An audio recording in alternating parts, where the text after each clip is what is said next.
అండి కావాల్సుకొని లేని ఉన్నట్టు ఉన్నాయి లేనట్టు ఏవేవో కథనాలు వడ్డించి రాస్తారు రేపు.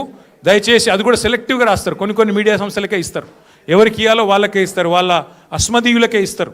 కాబట్టి జాగ్రత్తగా దయచేసి మన వాళ్ళు కూడా ఎవరైనా సరే వీళ్ళు రాసే కథనాలు, వీళ్ళు పెట్టే స్టోరీలు, ఈ cooked up stories, cock and bull stories నమ్మవద్దు. మనం చట్టాన్ని గౌరవించే పౌరులుగా ఎన్ని కేసులు పెట్టినా ఎదుర్కొందాం. కానీ ఈ ప్రభుత్వాన్ని, వారి వైఫల్యాలని ప్రజాక్షేత్రంలోనే చీల్చి చెండాడదామని చెప్పి మళ్ళొకసారి విజ్ఞప్తి చేస్తూ ఈరోజు సంఘీభావం తెలిపిన ప్రతి ఒక్కరికి ధన్యవాదాలు.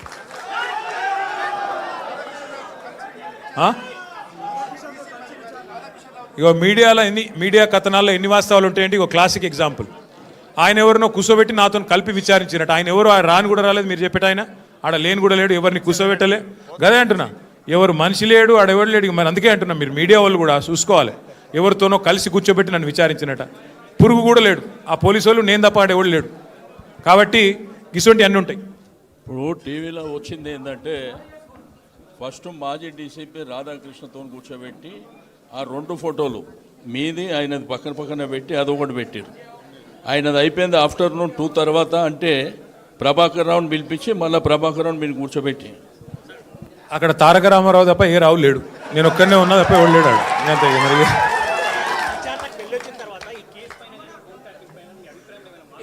మా అభిప్రాయంలో మార్పు వచ్చింది. మార్పు ఏంటంటే ఇవాళ మంత్రుల ఫోన్లు ట్యాప్ అవుతున్నాయి, మా ఫోన్లు ట్యాప్ అవుతున్నాయి, పక్కా అని చెప్పి నిజమని తెలిపోయింది అంతే.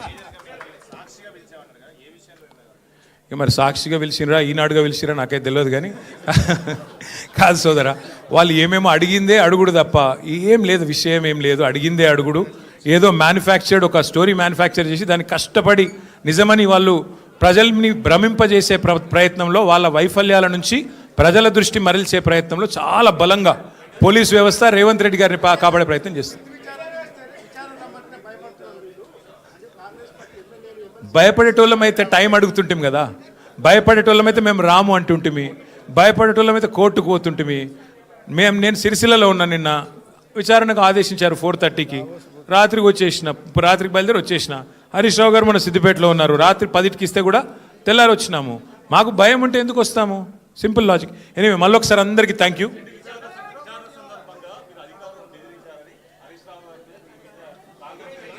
నేను ఎవరు కంప్లైంట్ చేశారు? అయితే నేను ఒకటి అడుగుతా. ఆ అర్రలో 6 ఉన్నాం. నేను బెదిరించినట్టు వాళ్ళకి ఎవరు చెప్పిండు? కాంగ్రెస్ వాళ్ళకు. నేను బెదిరించినట్టు ఆడ కంప్లైంట్ చేస్తే నేను నిజంగా నేను బెదిరించిన మాట నిజమే అయితే వాళ్ళు చెప్పాలి, బయట పోయి వాళ్ళు చేయాలి కంప్లైంట్. కాంగ్రెస్ వాళ్ళకి ఎవరు తెలిసింది? ఎట్లా తెలిసింది? అంటే ఎంత లోపభూయిష్టంగా, ఎంత లీకుల ఆధారంగా, ఎంత కలిసికట్టుగా ఈ వ్యవహారం జరుగుతుందో, ఎంత పేకల మేడలాగా ఈ వ్యవహారం కుప్పగొల్లబోతుందో దాన్ని బట్టి మీకు అర్థం కావాలి. మళ్ళీ పిలుస్తా అన్నారు, మళ్ళీ వస్తా అని చెప్పిన. Thank you.